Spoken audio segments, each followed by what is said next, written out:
સર્વ મુક્તોને હૈયાના હેતથી જય સ્વામિનારાયણ.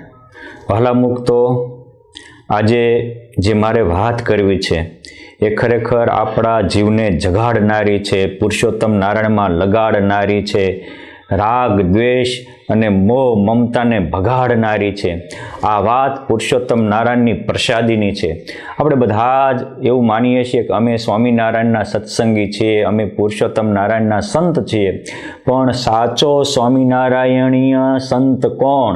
સાચો સ્વામિનારાયણીય ભક્ત કોણ? આ વાત સ્વયં ભગવાન સ્વામિનારાયણના એક પ્રસંગ ઉપરથી આપણે સમજવા પ્રયાસ કરીએ. ભગવાન સ્વામિનારાયણે સંવત 1884માં કરમળમાં ભવ્ય અન્નકૂટ ઉત્સવ કર્યો. ધોલેરા ધામના પૂજા બાપુના બેન ફુલીબાના ભાવનાને પૂરી કરી કરમળ ગામ ઇતિહાસમાં અમર બનાવ્યું.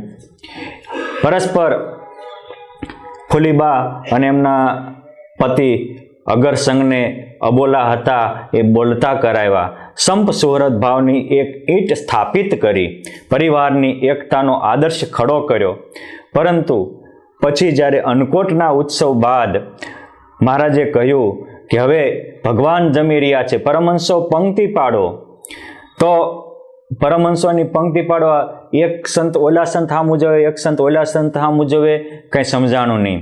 ત્યારે સત્સંગની મા મુક્તાનંદ સ્વામી શાનમાં સમજી ગયા. મહારાજને કહે છે કે મહારાજ, આપણે ગઢપુરમાં વાસુદેવ નારાયણ પધરાવ્યા, વડતાલમાં લક્ષ્મીનારાયણ દેવ પધરાવ્યા, અમદાવાદમાં નરનારાયણ દેવ પધરાવ્યા.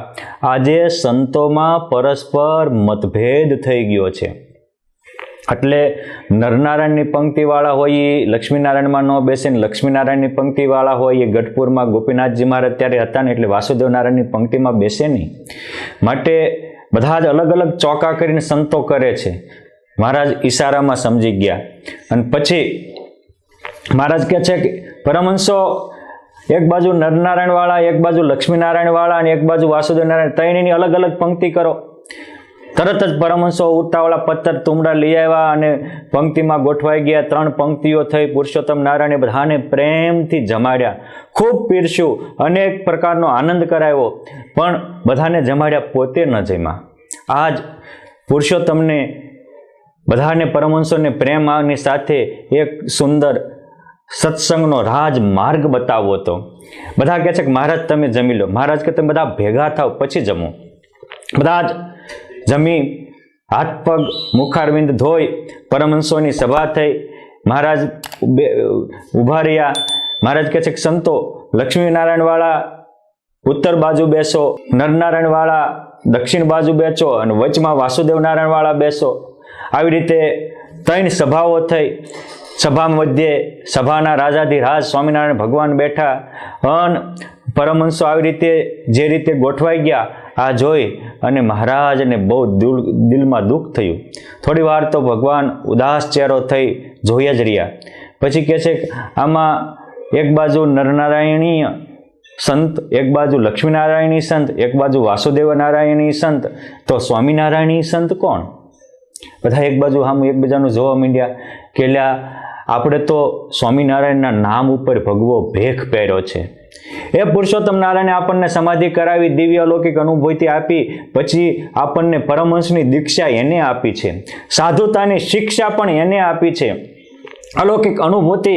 અને આ મોટા મોટા દેવો કરતા ઉત્તમ પદ, જેને સાધુતાનું પદ કહેવાય, જેને બ્રહ્મધામ કરતા પણ પરમ પદ કહેવાય, એવું સાધુતાનું પદ તો સ્વામિનારાયણ ભગવાનને આપ્યું છે. આપણે કેમ? જો વિચાર તો આવ્યો પણ અમલીકરણ નથી થતું. એ વખતે અતિ બુદ્ધિમાન ભગવાન પણ જેને વારંવાર દંડવટ કરે સત્સંગની મા મુક્તાનંદ સ્વામી ઊભા થયા.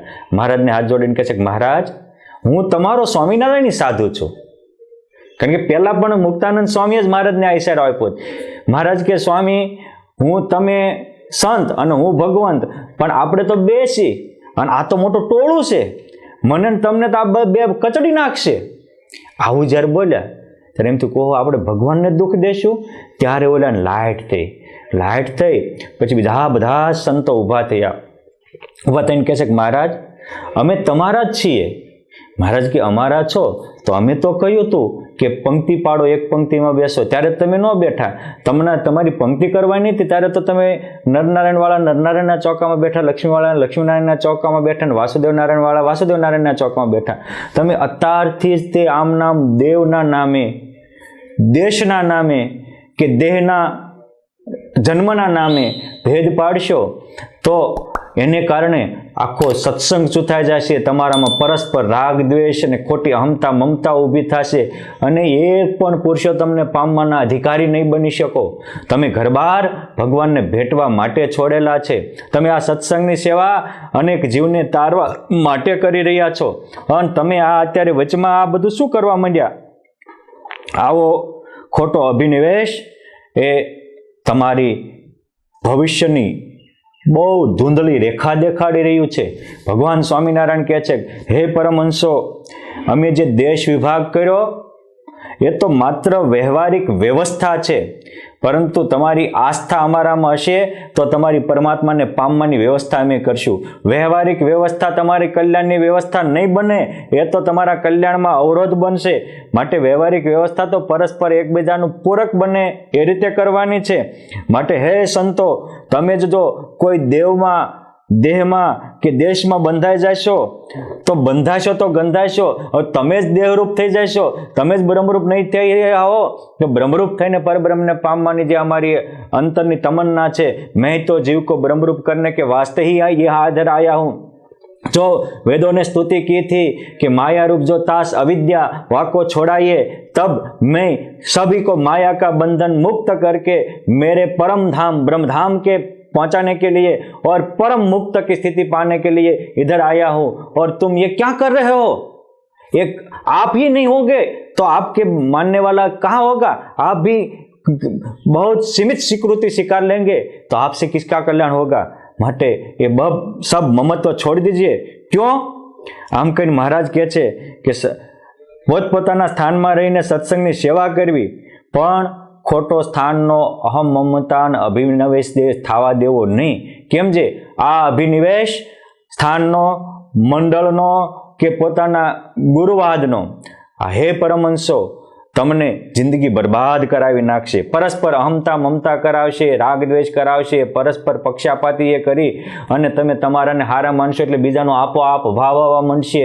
અને અમે તો આ સત્સંગમાં આવ્યા તે મુક્તાનંદ સ્વામીના ગુરુ રામાનંદ સ્વામી હતા, છતાંય તે રામાનંદ સ્વામીએ પોતાના ગુરુતુલ્ય જ બધાને માનીને બધામાં સદભાવ રાખતા હતા, પ્રેમભાવ રાખતા હતા.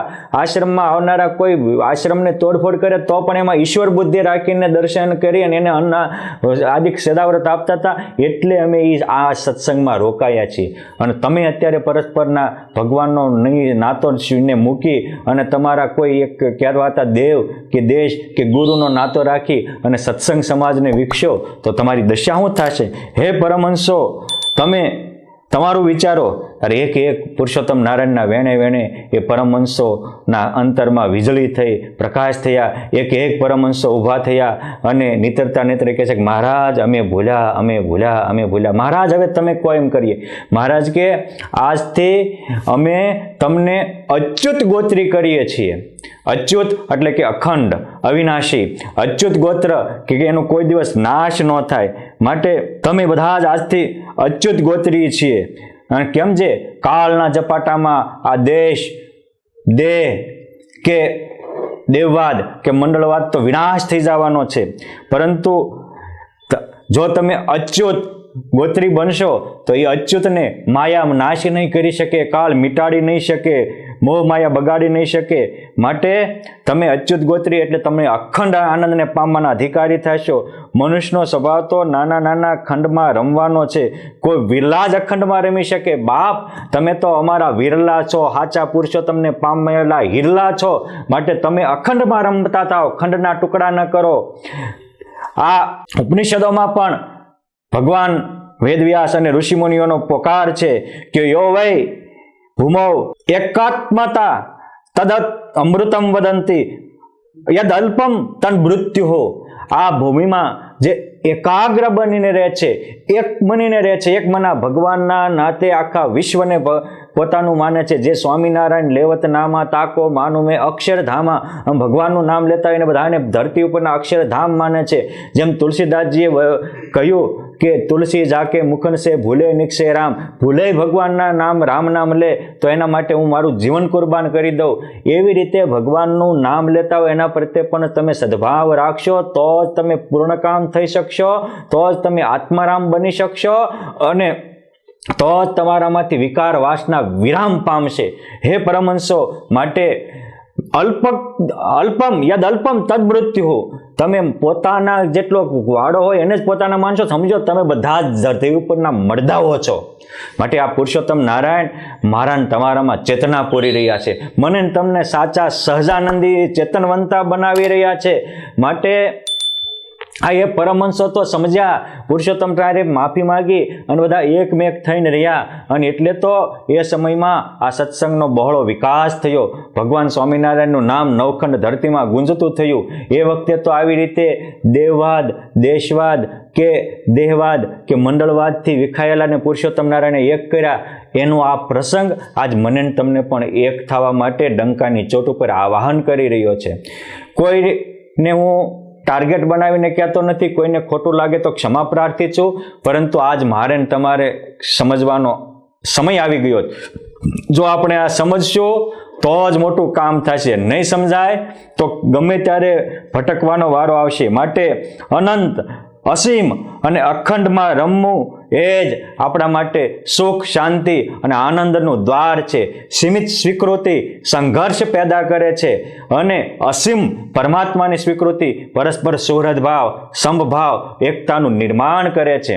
માટે આ સ્વામિનારાયણ ભગવાને કરમળ ઉત્સવ વખતે જે ફુલીબા અને એના પતિ અમરસંઘની એકતા કરાવી, પરમહંસોના મતભેદ જુદા કરાવી, પરમહંસોમાં એકતા કરાવી. આ પ્રસંગ બધા સત્સંગીઓને પણ એકમેક થવાનો પ્રસંગ છે. આ પ્રસંગ સંતોને પણ સમજવાનો પ્રસંગ છે. માટે આપણે પણ જો સુખિયા થવું હોય તો સદા સૌમાં ભગવાનના સંબંધે એકબીજાની મહાનતાનો સ્વીકાર કરીએ. આધ્યાત્મિક માર્ગમાં યાત્રીએ ભૂલવું ન જોઈએ.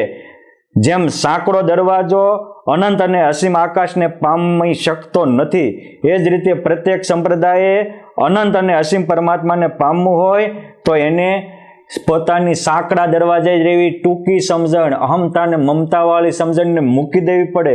જેમ કોઈ અજ્ઞાની માણસ દરવાજો પકડીને બેસી રહે અને અનંત ગગનની દિવ્યતા માણવાનું ભૂલી જાય, એ જ રીતે કોઈ પણ સાધક, સત્સંગી કે સાધુ એ પોતાના ગ્રુપમાં જ બંધાઈ રહેશે તો આ સત્સંગની દિવ્યતા, ભવ્યતા અને બ્રહ્મધામ, અક્ષરધામને પામવાનું ગગન ભૂલાઈ જશે. માટે ધર્મના મૂળ સ્થાપકના મહાન પુરુષોના આશયો બહુ મોટા હોય છે, અર્થાત મૂળ સ્થાપકોના આશયો ઊંચા હોય છે. એને પરસ્પરની એકતા કરાવવાનું એ તમન્ના હોય છે અને એટલે ભગવત સંબંધે સૌમાં દિવ્ય રાખવાનું એ કહેતા હોય છે. પરંતુ પાછળથી અમુક ગ્રુપના લીડર થઈ ગયા પછી એ પોતાની અલ્પતાને કારણે આ સત્સંગને નાના નાના ટુકડામાં વહેંચે છે.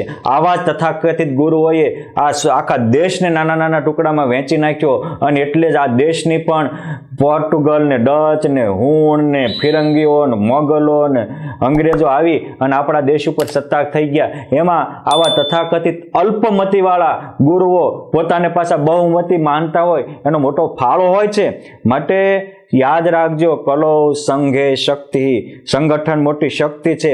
એ સંગઠન અને એકતાની સંસ્થા શક્તિને ભૂલી અને જો સંસ્થાવાદમાં બંધાયા, ગુરુવાદમાં બંધાયા, પરિવારવાદમાં બંધાયા, પ્રતિષ્ઠાવાદમાં બંધાયા, સમજો મારું કે તમારું પતન નિશ્ચિત છે. આ એ દિવ્ય ભવ્ય સત્સંગ હતો. આજથી જાજા વર્ષની ક્યાં 25 વર્ષ 30 વર્ષ પહેલા અમે નાના હતા અને મંદિરે સંતો હતા તેમ કહેતા ભુજ ધામથી સંતો આવ્યા, વડતાલ ધામથી સંતો આવ્યા, ગઢપુર ધામથી સંતો આવ્યા, જુનાગઢ ધામથી સંતો આવ્યા. પરમહંસોની ઓળખાણ પુરુષોત્તમે સ્થાપેલા ધામ, ધામ એ ભગવાનના સ્વરૂપો છે. મંદિર ભગવાનનું મૂર્તિમાન સ્વરૂપ છે. એટલે તો કોઈ મંદિરે જાય અને દેવોના દર્શન ન થાય ને ધજાના દર્શન થાય તો પણ એને પરમાત્માના દર્શનનું ફળ મળે એટલું લખાયેલું છે. એટલે ભગવાનના સંબંધથી હવની ઓળખાણ હતી. આજે કોઈ સંસ્થાવાદ અને મંડળવાદથી ઓળખાણ થવા માંડી છે. એ આપણા સંપ્રદાયની પતનનું કારણ છે. એ જ રીતે આખો મોટો સમુદાય હોય એ પણ એક જગ્યાએ બંધાશે તો પછી કોઈ દિવસ એક નહીં થાય અને દેશની પણ પતનનું નોતરું છે. આવા ગ્રુપો બંધાણા એટલે જ આપણો ભારત દેશ ગુલામ બન્યો છે. માટે મારી બધા જ મુક્તોને, જે કોઈ સુગ્ન લોકો હોય, વિચારવાન હોય, એને ગરબદ્ધ પ્રાર્થના છે કે પુરુષોત્તમ નારાયણે જે કરમળમાં એકતા થાપી અને સાચા સ્વામિનારાયણીઓ કોને કહેવાય એ કહેવાનું કહ્યું હતું. એ રીતે કરશો તો જ મારામાં તમારામાં રહેલું મોહ માયાનું પૂર દૂર થશે, આપણામાં હરિવર હજુર થશે અને ધર્મના નામે સર્જાયેલી મૂઢતા દૂર થશે. હજી માયાની મૂઢતા દૂર કરવી સહેલી છે, પણ ધર્મના નામે અમુકને મૂઢતા જમાઈ જાય એ ટાળવી બહુ મુશ્કેલી છે. પુરુષોત્તમ નારાયણના અવતારો આ ધર્મના નામે જામેલી મૂઢતાને કાપવા માટે આવ્યા હતા, પરસ્પરની અલૌકિક દિવ્યતા થાપવા માટે આવ્યા હતા. માટે આપણે પણ આ ધર્મના નામે કોઈ જગ્યાએ ગુરુવાદ કે કોઈ પદના નામે મૂઢતા થઈ હોય તો એ મૂકી અને હું ને તમે બધા જ કેન્દ્રમાં પુરુષોત્તમ નારાયણ રાખીએ, પુરુષોત્તમ નારાયણના વચનો રાખીએ, પુરુષોત્તમ નારાયણના શિક્ષાપત્રી અને વચનામૃતો, સત્સંગી જીવનને ભક્ત ચિંતામણીના આદેશો રાખીએ અને આપણે પણ બધા જ એકમના થઈ અને પુરુષોત્તમ નારાયણને પામી આપણા જીવનને ધન્ય ધન્ય બનાવીએ. આપણા સૌમાં સાચા સહજાનંદીય સત્સંગી, સાચા સહજાનંદ સંત બનવાની શક્તિ, ભક્તિ અને સમજણ પરમાત્મા પ્રદાન કરે એવી પરમ કૃપાળુ પરમહંસો અને પરમ કૃપાળુ પરમહંસોના આરાધ્ય મારા અને તમારા ઉપાસ્ય ઇષ્ટદેવ શ્રી હરિ સ્વામિનારાયણ ભગવાનના પાવન ચરણોમાં પ્રાર્થના. જય સ્વામિનારાયણ.